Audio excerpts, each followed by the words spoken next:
In this video, I'm going to show you how to be tall in MeepCity.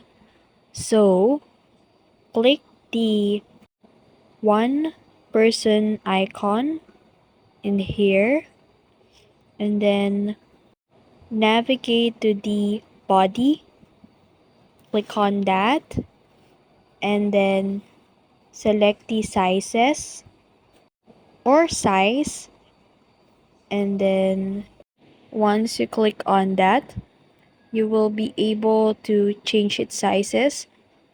So if you want a taller one, you can adjust it to the square shape section.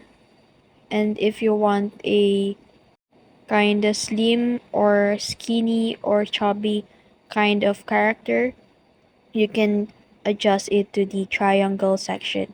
And once you're done, just simply click the save outfit and then give a new outfit name and then save. And that's it. Now go back to the menu and you've successfully make your character taller. So don't mind the neck, you can adjust it. And that's it. I hope this video helped. If you found this video helpful, don't forget to like, share, and subscribe to the YouTube channel.